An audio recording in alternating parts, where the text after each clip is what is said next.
Hello everyone, CTET 2022 के आरंभ series में आप सभी का स्वागत है। इस लेक्चर में हम देखेंगे science, social science and environmental education का क्या रिलेशन है ईवीएस के साथ। इस लेक्चर को शुरू करने से पहले एक बार हम देख लेते हैं कि हमने लास्ट लेक्चर में क्या सीखा था। उसमें बेसिकली हमने जाना था कि कौन कौन से प्रिंसिपल्स हैं जिसका यूज करके टीचर बच्चों को पढ़ाती है, जिसे हम मैक्सिम्स ऑफ टीचिंग के नाम से भी जानते हैं। ये टोटल ऐसे 7 प्रिंसिपल्स हैं जिसका यूज किया जाता है बच्चों को ईवीएस पढ़ाते वक्त। और आज का जो लेक्चर है वो है environmental studies, environmental education, scope and relation to science and social science. ये दो अलग अलग टॉपिक हैं जिसे हम एक साथ इस लेक्चर में जानने वाले हैं। पहले हम ये बात कर लेते हैं कि हम जो साइंस, सोशल साइंस और एनवायरमेंटल एजुकेशन की बात कर रहे हैं वो अलग अलग क्यों कर रहे हैं। एक्चुअली में बात ये है कि जो बच्चे को ईवीएस पढ़ाई जाती है वो इंटीग्रेटेड ईवीएस पढ़ाई जाती है। इंटीग्रेटेड ईवीएस यानी कि फर्स्ट एंड सेकेंड क्लास में जब ईवीएस बच्चे को पढ़ाई जाती है वो language, maths, arts and music यानी कि जो सब्जेक्ट्स बच्चे एक्चुअली में पढ़ते हैं उनके साथ उसे इंटीग्रेट करके पढ़ाया जाता है। और दूसरी बात यह है कि जब बच्चा ईवीएस पढ़ रहा होता है तो उसे रियल लाइफ से लिंक किया जाता है, ताकि जो कंपोनेंट्स ईवीएस के पढ़ाए जा रहे हैं जो एक्चुअली में रियल लाइफ से लिंक किए जाने चाहिए वो रियल लाइफ के एग्जाम्पल्स को यूज करके बच्चा उन्हें समझ सके। और बच्चे को ये पता चले कि जो वो एक्चुअली में स्कूल में पढ़ रहा है वो उसके एनवायरनमेंट का ही एक पार्ट है। एनवायरमेंटल स्टडीज को उसके रियल लाइफ के साथ लिंक करना, इंटीग्रेट करना ही बहुत इंपॉर्टेंट है, चाहे वो फर्स्ट सेकंड का स्टूडेंट हो या थर्ड फोर्थ फिफ्थ का स्टूडेंट हो।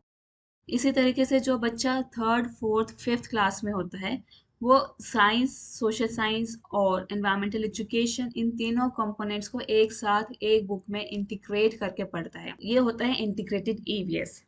अब बात आती है कि हमने इंटीग्रेटेड ईवीएस क्यों बच्चों को पढ़ाना शुरू किया।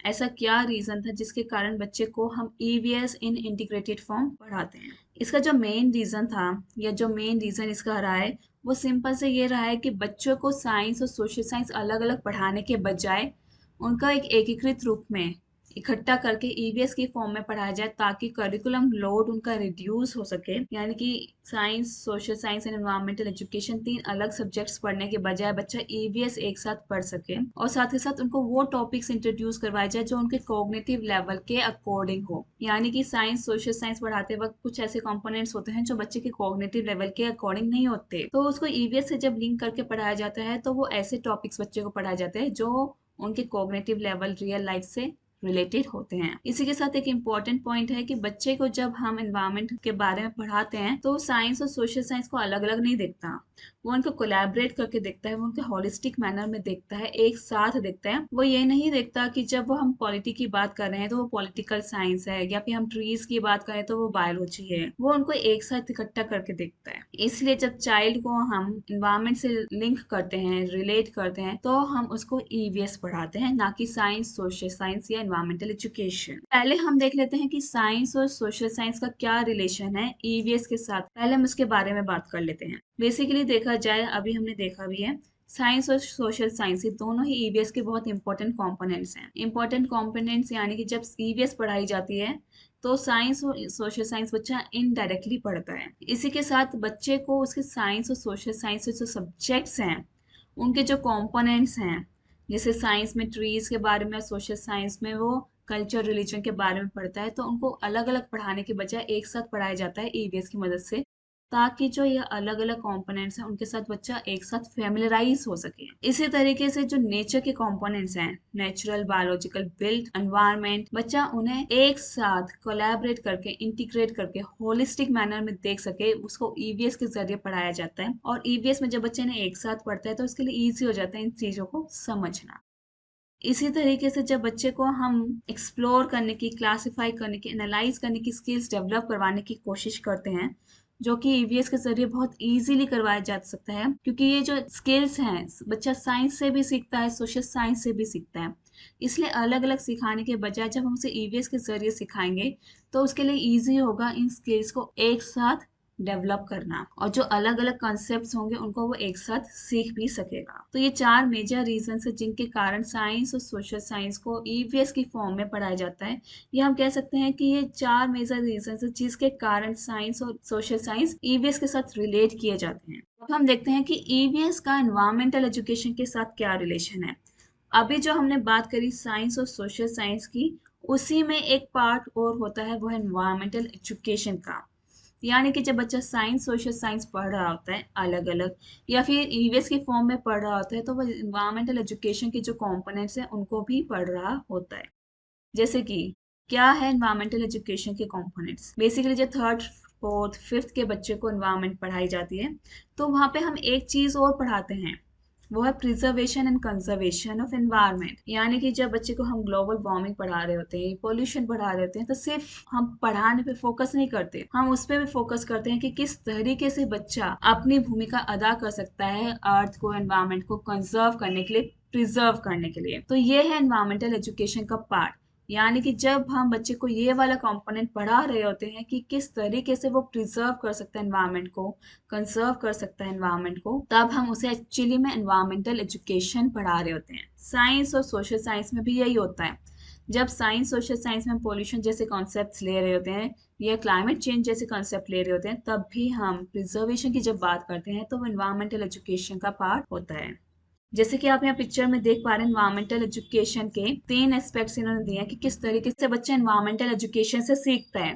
जैसे एनवायरमेंट को प्रोटेक्ट करने के लिए क्लीनलीनेस ड्राइव करवाई जा सकती है, प्रोजेक्ट्स है, सर्वेस है, या सेमिनार्स कंडक्ट करवाए जा सकते हैं, पोस्टर मेकिंग है, कोलाज मेकिंग है, मतलब बहुत सारी एक्टिविटीज हैं जिसके जरिए बच्चे को एनवायरमेंटल एजुकेशन के प्रति अवेयर किया जा सकता है। एनवायरमेंट को प्रोटेक्ट, प्रिजर्व, कंजर्व करने वाली स्किल्स जो बच्चे में डेवलप करवाई जा सकती है। जैसे कि जब एनवायरमेंटल एजुकेशन बच्चे को पढ़ाया जाता है, क्या क्या चीजें उसे समझ आती है। एनवायरमेंटल एजुकेशन के जरिए बच्चा सीखता है कि किस तरीके से उसका एक एक्शन, जो डिसीजन है, एनवायरमेंट को इफेक्ट करेगा। जैसे कि बच्चा फायर क्रैकर बर्स्ट करने की कोशिश करता है दिवाली के टाइम, बहुत पॉल्यूशन क्रिएट होता है, तो उसका एक एक्शन, उसकी एक जिद किस तरीके से एनवायरनमेंट को इफेक्ट करेगी, बच्चा एनवायरमेंटल एजुकेशन के जरिए सीखता है।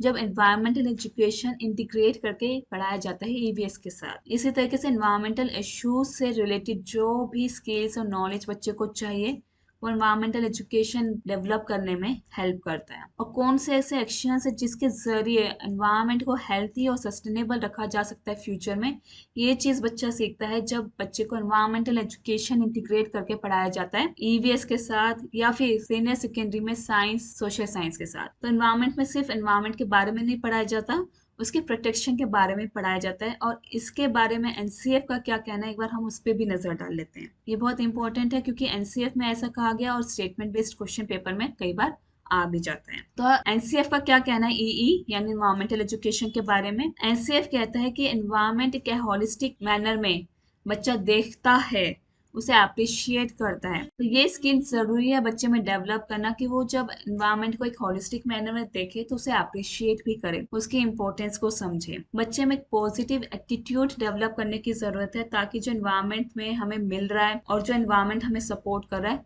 उसके प्रति बच्चा एक पॉजिटिव एटीट्यूड डेवलप कर सके। बच्चे को एक सस्टेनेबल फ्यूचर डेवलप करने के लिए प्रोएक्टिव एक्शन लेने की जरूरत है। ये बच्चे को समझाना है, ये बच्चे को बताना, इनकरेज करना है कि किस तरीके से वो सस्टेनेबल डेवलपमेंट फ्यूचर में ग्रोथ और डेवलपमेंट में हेल्प कर सकता है, एक्टिव पार्टिसिपेशन कर सकता है। ये एनसीएफ का कहना है।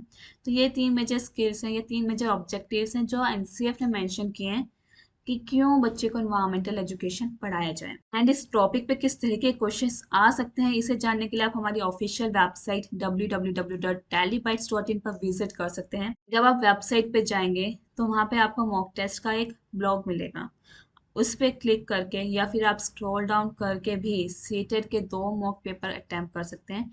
एक मॉक है जो ₹1 का है, जिसमें फुल फ्लेज पेपर आपको मिलेगा 150 नंबर का, 150 मार्क्स का। वहीं दूसरा है टॉपिक वाइज मॉक, जिसमें आपको बताया जाएगा कि हर एक टॉपिक पे किस तरह के क्वेश्चंस पेपर में आए हुए हैं, हर एक सब्जेक्ट के इंपॉर्टेंट टॉपिक्स जिसपे फ्रिक्वेंट क्वेश्चंस आए वो आपको यहाँ देखने को मिलेंगे। इन क्वेश्चंस को जरूर करिएगा अपनी परफॉर्मेंस बूस्ट करने के लिए और सीटेट की बेस्ट प्रिपरेशन करने के लिए। इस लेक्चर में भी हम कुछ क्वेश्चन देखेंगे जो प्रीवियस ईयर में आए हुए हैं। जैसे कि ये वाला क्वेश्चन है जिसमें पूछा गया है कि ईवीएस के रिगार्डिंग यहाँ चार स्टेटमेंट दी गई है, इन चारों में से कौन सी स्टेटमेंट ट्रू है। ये एक इंटीग्रेटेड सब्जेक्ट है, ये अपर प्राइमरी पे पढ़ाया जाता है, ये फर्स्ट एंड सेकंड क्लास में एक सब्जेक्ट के फॉर्म में पढ़ाया जाता है, या फिर डेफिनेशंस बच्चे को यहाँ पे लर्न करने के लिए प्रोत्साहित किया जाता है। हमें साफ साफ पता चल रहा है, हमने पढ़ा भी है कि ये इंटीग्रेटेड सब्जेक्ट है, तो ये वाला स्टेटमेंट ईवीएस के बारे में कंप्लीटली ट्रू है। इसी तरीके से नेक्स्ट क्वेश्चन है जिसमें कहा गया है कि ईवीएस में कॉन्सेप्ट्स और इश्यूज को साइंस और सोशल साइंस की फॉर्म में कंपार्टमेंटलाइज नहीं किया है, यानी कि जब बच्चे को ईवीएस पढ़ाई जाती है 3rd 4th 5th क्लास में, वो साइंस सोशल साइंस की तरह नहीं पढ़ाई जाती। ऐसा क्यों? क्योंकि सीबीएसई ने ऐसा सिलेबस डिफाइन किया है। देखिए, इसमें सीबीएसई का कोई रोल नहीं है। बच्चे अपने एनवायरनमेंट को एक होलिस्टिक मैनर में देखते हैं। ये कम्प्लीटली ट्रू है, क्योंकि अभी हमने इसके बारे में पढ़ा भी है। ये गुड टीचिंग लर्निंग स्ट्रेटेजी है। ऐसा कुछ नहीं है। सिलेबस लोड डिक्रीज होता है। देखिए, ये स्टेटमेंट ट्रू हो सकता है, लेकिन ये कम्प्लीटली ट्रू नहीं है, क्योंकि ये सिंगल रीजन नहीं है। इसके साथ जो मेन रीजन अटैच है वो है कि होलिस्टिक मैनर में बच्चा एनवायरनमेंट को देखता है। इस कारण ईवीएस बच्चे को साइंस और सोशल साइंस की फॉर्म में नहीं पढ़ाई जाती, वो एज अ सब्जेक्ट ईवीएस के फॉर्म में पढ़ाई जाती है, specially in 3rd 4th 5th class में। इसी तरीके से नेक्स्ट क्वेश्चन है, जिसमें कहा गया है कि प्राइमरी क्लास पे ईवीएस एक ऐसा सब्जेक्ट है जो इंटीग्रेट करता है। क्या इंटीग्रेट करता है? Concept and issue of science and environmental education. बात सही है, लेकिन अधूरी है। Concept and issues of social science, ये भी इनकम्प्लीट सेंटेंस है। Concept and issue of science and social science, ये भी इनकम्प्लीट सेंटेंस है। फोर्थ स्टेटमेंट कहता है issues and concept of science social science and environmental education, and ये statement completely true है। अभी हमने पढ़ा भी है कि जब हम बच्चे को सब्जेक्ट एरिया ईवीएस का पढ़ाते हैं, उसमें science social science and environmental education तीनों को एक साथ लेके पढ़ाते हैं, इंटीग्रेट करके पढ़ाते हैं। इसी तरीके से फोर्थ क्वेश्चन है, ये सारे क्वेश्चंस वो हैं जो प्रीवियस ईयर के पेपर में आए हैं, तो आपको पता चल रहा होगा कि कितना इंपॉर्टेंट टॉपिक है ये, जो हमें प्रिपेयर करना है सीटेट के लिए। नेक्स्ट क्वेश्चन कहता है कि बच्चे को जब हम पढ़ाते हैं, चाइल्ड सेंटर्ड क्लासरूम होती है, तो कंड्यूसिव एनवायरनमेंट दिया जाता है बच्चे को। यहाँ पे कौन सा ऐसा स्टेटमेंट है जो इस बात को सजेस्ट कर रहा है? टीचर बच्चे को इंस्ट्रक्शन देती है ताकि बच्चे उनको ओबे कर सके, यानी उनकी बात मान सके, डिसिप्लिन में रह सके। सेकेंड ऑप्शन कहता है कि टीचर बच्चे को टेक्स्ट बुक रीड करने के लिए, क्वेश्चंस लिखने के लिए, आंसर लिखने के लिए और कॉपी करने के लिए कहती है। थर्ड स्टेटमेंट कहता है कि टीचर बच्चों को लर्निंग सिचुएशन प्रोवाइड करती है ताकि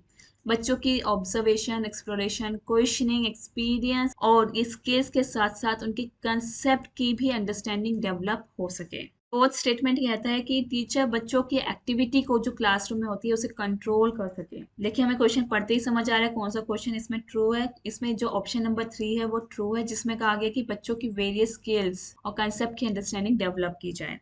तो इसी तरह के क्वेश्चंस प्रीवियस ईयर में आए हुए हैं और इसी तरह के क्वेश्चंस आपको आगे भी देखने को मिलेंगे। बस आपको अपने कंसेप्ट की अंडरस्टैंडिंग बेस्ट रखनी है, ताकि आपको क्वेश्चन पढ़ते ही समझ आ जाए कि उसकी क्या डिमांड है और उसके अकॉर्डिंग आप आंसर कर सकें। तो अभी तक के लिए इतना ही। बने रहिए हमारे साथ व्हाट्सएप, फेसबुक, इंस्टाग्राम, टेलीग्राम पे।